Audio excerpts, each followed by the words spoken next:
Hi guys, it's Matt here from Golf Dream vs Reality.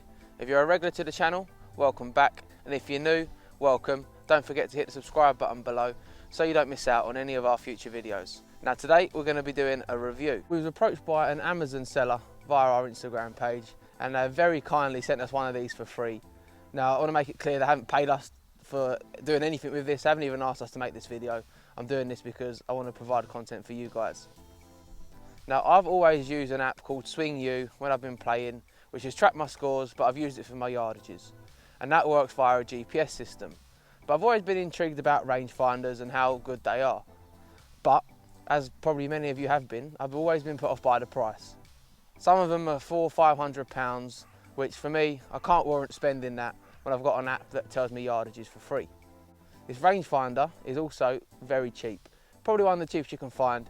Comes in at £99 on Amazon, and what I will do is I'll pop the link in below in the comments, so if you do want to check it out, it's there for you. I've already played a few rounds with the rangefinder, but I'm going to do a couple of holes now and just show you it in action and let you know what I think my honest opinion is of this rangefinder. First things first, let's take a closer look at the rangefinder. So it's called Bozili, don't know if I'm pronouncing that right. It says on there World Golf Profession laser rangefinder. Now it's got kind of it's plastic, but it's got like a rubbery feel to it, so it's got a bit of grip. You've got the two bits at the front and then you've got that at the back. With that you can adjust it, so depending on how far the target is, a bit like a pair of binoculars, you can adjust that. Now it comes with this little carry case as well, and there's a cleaning cloth with it so you can clean the lenses. This case fits nicely in your bag. You can hang it on if you've got like a clip on your bag, or you can leave it in one of your pockets. Nice durable case, you know, drop it and stuff like that. That'll protect the rangefinder, so that's pretty impressive too. I quite like that. You've got two modes on the rangefinder, and the difference between the two is one picks up the slope gradient, one doesn't. Charging it is really easy as well. It's just a USB-C adapter, so you might have a cable for that for your mobile phone already, but they do provide the cable to charge it as well, and you can just plug that into the USB and charge it that way. Now I'm going to play 3 holes with the rangefinder, so we've got 2 par 4s and a par 3. Now this one is saying on the sign here 385 yards from the yellow markers where I'm going to play from. However, I don't think that's accurate at the moment, and the markers are forward. The app has just said 315 yards to the back of the green from where we are there. So let's go and check out what the rangefinder says and see where that's sitting in between what the sign says and what the GPS is saying. Now the pin on this hole, I'll zoom in because you probably can't see it on the camera, just down that end there, so quite a way away. So let's have a look and see what the rangefinder is saying from the T markers. And the way it works with this rangefinder as well is you can change the mode once it's on, but you basically press the power button, find your target. You do need a bit of a steady hand, and then you press the power button again and it'll come up with the scanning logo. Now I'm aiming at the pin,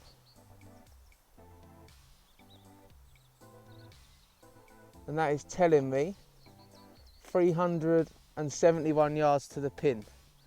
So from the first go it looks like the app's playing up a bit, and the sign is probably about right with the T markers being forward. One thing I have found when playing with this that makes it a lot easier is when you are aiming at the pin.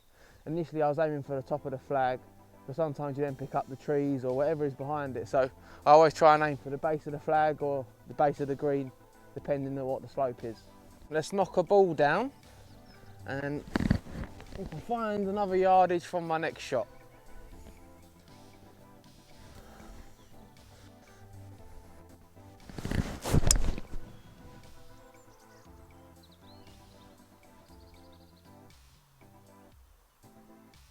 I hit my 3-wood there, nice and steady. It's too cold and early in the morning to be trying to lever it, so let's go down to the ball and see how far we are from the pin there. It wasn't actually a bad shot, probably one of the nicer shots of it. Normally I'm over in the field, but it's in the middle of the fairway.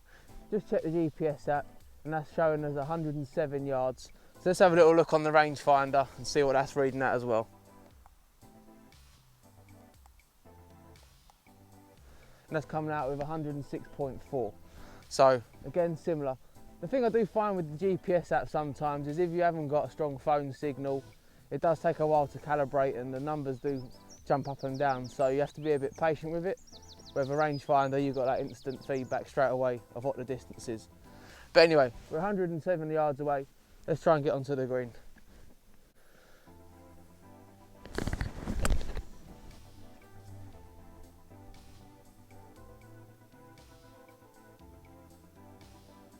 Just onto the front of the green. Happy days.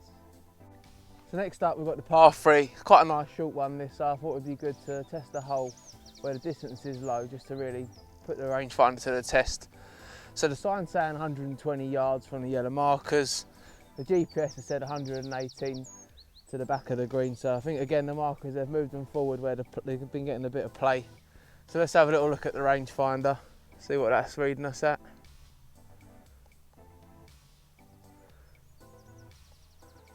Picking up the pin as 101, but I don't know if you can see it on the camera, but the green is slightly downhill as well, and I've got the slope finder on, so it's taking that into an account as well. Another good thing I quite like with the rangefinders is if you want to know kind of the bunkers down there, how far away they are, you can just zoom in on them, pick them up, and that'll tell you that they're 94, so that's pretty handy too. Anyway, let's send this down, see if we can get on the green.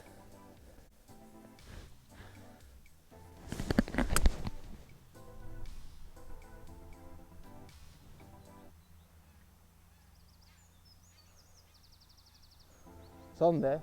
I thought it was going to be a hole in one for a second. It looks pretty close to the pin. Let's go check that out. Maybe I might have been in dreamland. It's not as close to the pin as I thought.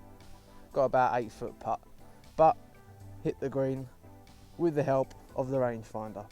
Now we're on to the third and final hole. So this is another par 4, but this hole's a bit different. So the green, you can't see it from here, but you can see the 3 trees in the distance. Just behind there, there's a lake, and you've got to get over the lake to get to the green. So rangefinders on holes like this, if you don't have any way to track your yardages, it's a great tool for holes like this, because after your tee shot, depending on where it is, you're going to need to know whether you can lay up or whether you're going to need to go for the green. So anyway, hit a ball down there and let's see where we end up. We'll put the rangefinder to the test. The sign says 341 to the edge of the green. The app says the same to the back of the green as well. Obviously I can't see the back of the green with the rangefinder, so that's one of its perhaps faults as such, but I am going to use it to just see how far them trees are. I know I can get there with this club if I hit it right, but I'm going to pretend that it's the first time I've ever played this hole. Now the trees are 235 yards away, so they're not that far, but we've got a big lake and then a big green to get onto. So let's get down there and check out the next yardage from the next shot and see whether I'm going to need to lay up or go for it.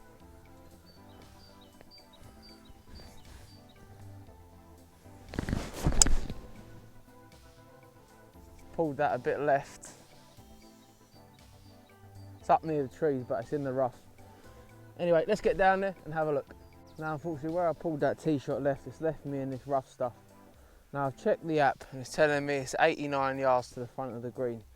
So I was going to have a little look. I don't know if you can see on the camera, but you can see kind of the wooden base of the side of the lake. So obviously that's where I need to get over. 100% needs to be further than that.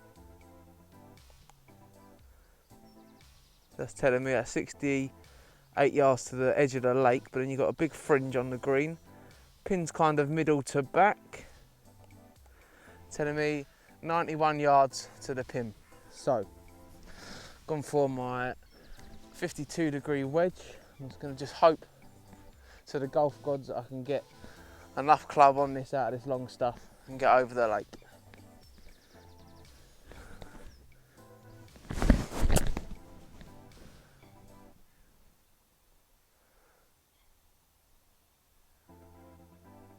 And it's in the lake. So there we have it. We've put the rangefinder to the test.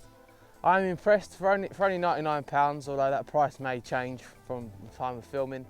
But for £99 for this rangefinder, it does a great job. The accuracy is pretty good and the battery life is really, really impressive. So for me, I think it's a good buy. Would I spend any more than £100 on it? Probably not. The quality, again, like I say, it's got like a fake rubber feel, so it's not a premium quality. I wouldn't be paying £300-400 for it like some of the Bushnell ones are, but for the price it is, it does the job.